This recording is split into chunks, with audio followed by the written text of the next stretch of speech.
you very much. Thank you so much. Thank you, conference. And thank you, Ellen. That was absolutely fantastic. And I don't think you mentioned that you were 22 when you were first elected. And I think you're the youngest member of a cabinet anywhere in Wales. So fantastic, Ellen. And it's really great to be back here for this conference, to enjoy once more the beauty of Wales and the hospitality, of course, of the Welsh people. And yesterday, I was up at the Trainee Pilot Centre at RAF Valley up in Anglesey, which is incredible. Beautiful place, incredible people. And I had the chance to meet the families of those that are training there. They're training to be pilots to go from Anglesey off to further training then to the front line. But to them and their families, I had the great honour of announcing that our Armed Forces Covenant, our promise to treat our forces with the respect and dignity that they deserve, will be put fully into law, because this country will always stand by those who have stood up for us.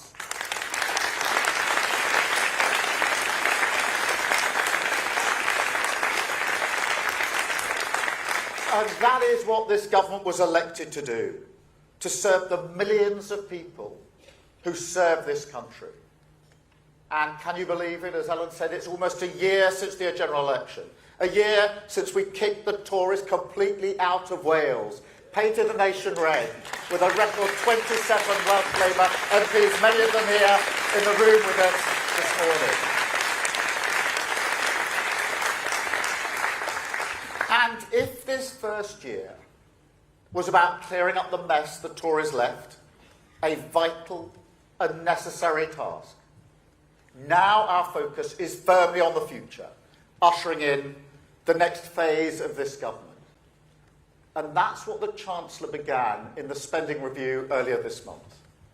A Labour spending review by a Labour government making Labour choices.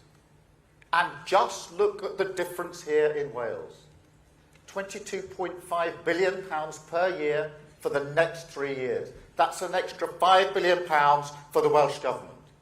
16,500 jobs, with 2 new free ports in the Celtic Sea and Anglesey, 2 new investment zones in Wrexham and Flintshire and Newport and Cardiff, connecting communities with a £445 million investment into railways in Wales, upgrading the Core Valley Line, improving links between key industries, and building 5 new stations across Wales, and more than £200 million for local growth funds. Not just this year, not just next year, but every year for the next 3 years. That's your victory, conference. That's the difference that you make. A Wales back in the service of working people.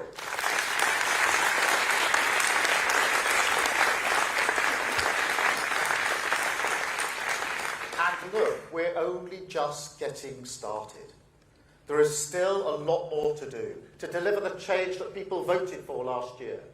And I want to thank Eleanor, a fierce champion for Wales, a fantastic First Minister, putting her heart and soul into delivering for this country, and the best person to lead Wales into the future.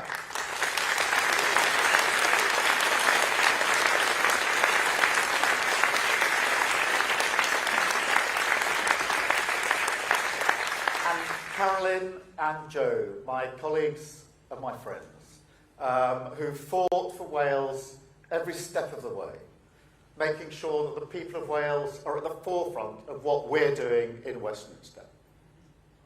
Because, conference, let me tell you, in everything I do, on home or on the world stage, I know who I am fighting for. I know who's in my mind's eye, the important thing in politics. The Welsh workers that I speak to at businesses like Airbus in Broughton, or the Brentford Forest Wind Farm, the communities I visited on the campaign trail last year, from Abergavenny to Carmarthen. Because let me tell you this, The world is changing around us. We've entered a new era. That's in defence, in trade, in industry, in technology. In fact, across the board. Change that has and will impact almost every aspect of our lives. Now, previous governments have made a choice to stick their heads in the sand, pretend it's not happening. And working people have paid the price with rising insecurity, bills that went through the roof because of our exposure to energy markets controlled by tyrants like Putin, politicians who didn't make the investment we needed in the technology and industries of the future, which meant not just the loss of jobs, loss of income, but also the loss of a way of life, including in communities here in Wales. I know that. I know how tough that is.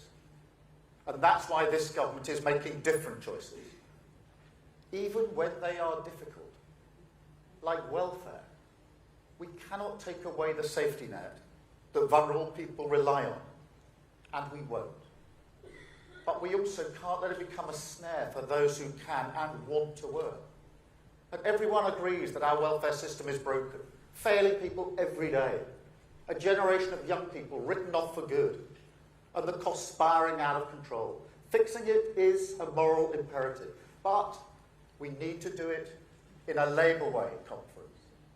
And we will. Protecting those who need it most.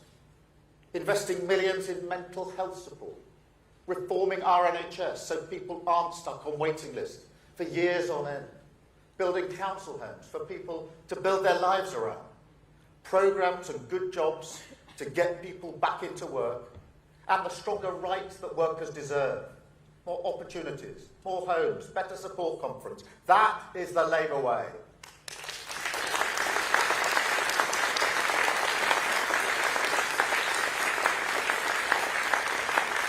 Our job is to rise to the moment, finally, to fix what is broken, and seize the changes that are happening so we can make them work for working people.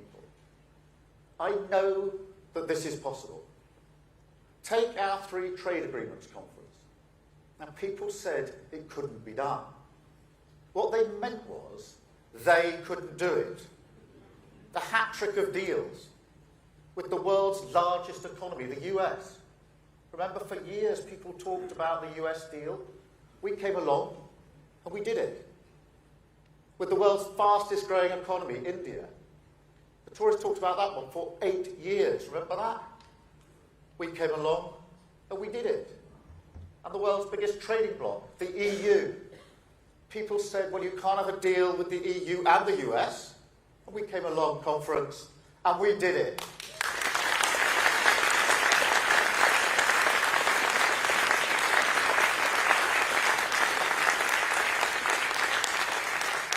All of those trade deals boosting Welsh businesses, like Penderyn Whisky, an iconic Welsh brand, with better market access to overseas markets, putting more money in the pockets of Welsh people, cutting prices for Welsh shoppers, but also building brand Wales across the world. Because the truth is that today our alliances are the currency of security. And in a more dangerous world, national security is economic security. This is the argument we must make and the argument we must win. Our enemies think that we should turn our back on the world. But we know we cannot afford to ignore reality. And at the NATO summit earlier this week, we played a key part in ensuring that the alliance emerged stronger, fairer, and better able to deal with the challenges that we face. I committed 5% to defence spending, playing our part on the world stage, keeping Wales safe. But at the same time, ensuring that we invest the increased spend in jobs and technology in Wales, good, well-paid, skilled jobs. A defence dividend, if you like. Not just for the 6,000 defence jobs already in Wales, but for many more to come. A defence dividend felt in the pockets of working people. And as we mark Armed Forces Day, We will continue to treat our forces with the respect they deserve, with the largest pay rise for the military in 20 years, putting veterans at the front of the queue for social housing, upgrading 800 military homes in Wales, so our heroes have the homes that they deserve.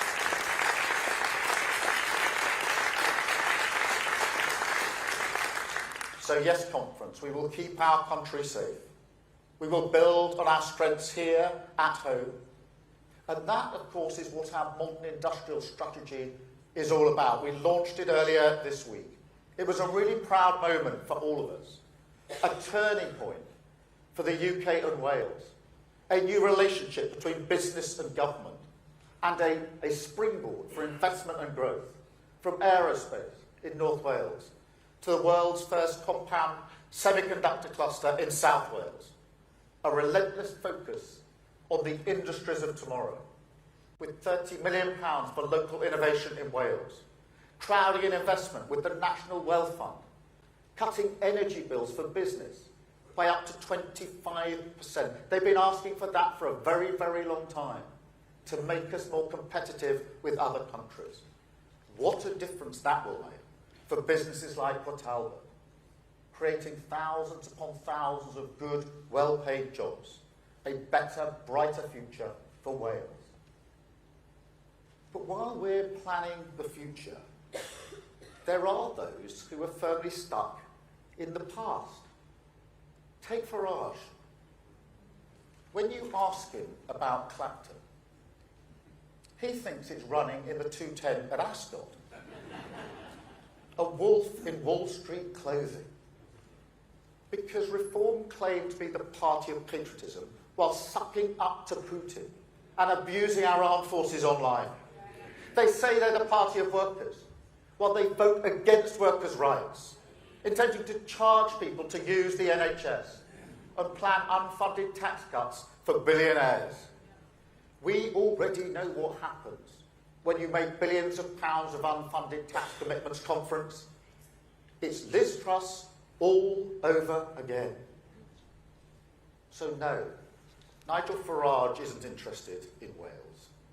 He's interested in Nigel Farage. And he takes people for fools.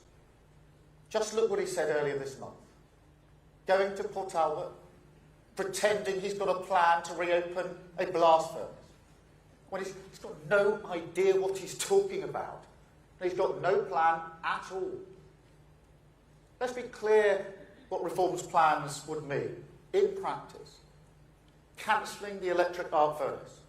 That's cancelling the construction work that's on track to start in just a few weeks' time. Cancelling the 5,000 jobs it will bring. That tells you everything you need to know about Reform.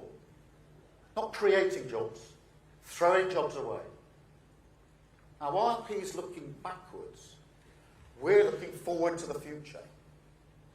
You all know the mess we inherited from the last government on Port Talbot conference.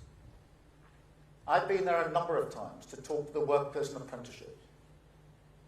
I promised them before the election that this government would future-proof their industry, which is why we've committed to the future of Welsh steel, backing communities in Port Talbot, and delivering a fully funded £80 million transition board to support the shift to green steel.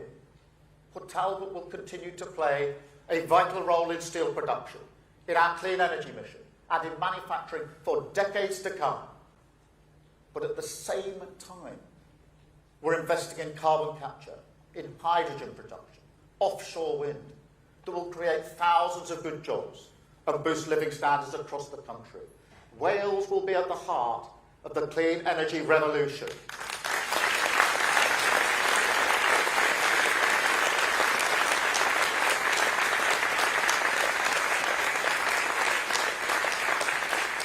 And conference, we're doing right by mining communities.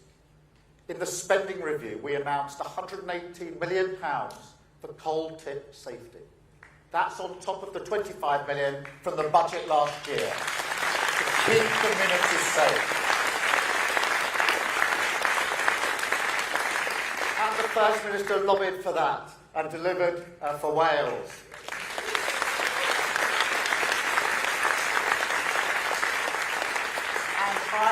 proud that we righted the historic injustice of mine workers' pensions. So mine workers will get the pensions that are rightfully theirs.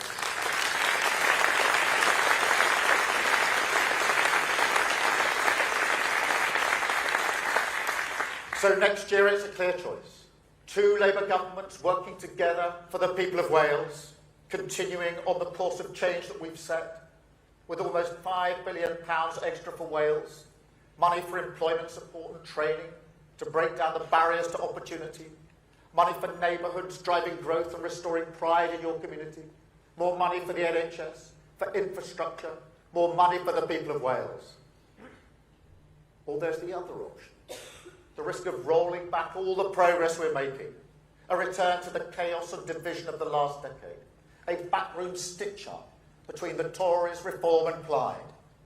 And once again, it will then be working families left to pick up the bill, whether that's with Reform or with Plaid's determination to cut Wales off from the rest of the country, with no plan to put Wales back together. No conference. People do want change. Urgently. I know that. These other parties, they talk a big game. But who is actually delivering it? Who's delivering the record uplift in Welsh funding? Labour. Who raised the minimum wage, putting £1,400 in the pockets of the lowest paid? Labour. Who's saving families £150 on their energy bills this winter? It's Labour. Who secured the triple lock, extended the carers allowance, made pensioners £400 better off? It's Labour. Who's delivered stronger work for writers, for workers? Sick pay, maternity, ending fire and rehire. It's Labour. This is the party that's got wages rising faster in the first 10 months than the Tories managed in 10 years. This is the government that's cutting bills and creating jobs. This is the movement that will rebuild Britain and renew Wales.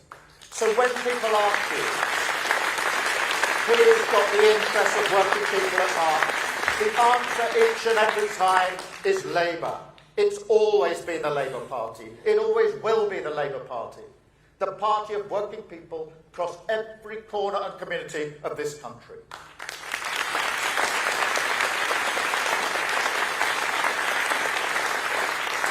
A stronger union with Labour, a richer nation with our plan for change, and a brighter future with Eluned Morgan as First Minister of Wales. Thank you, Conference. Diolch. Enjoy your conference.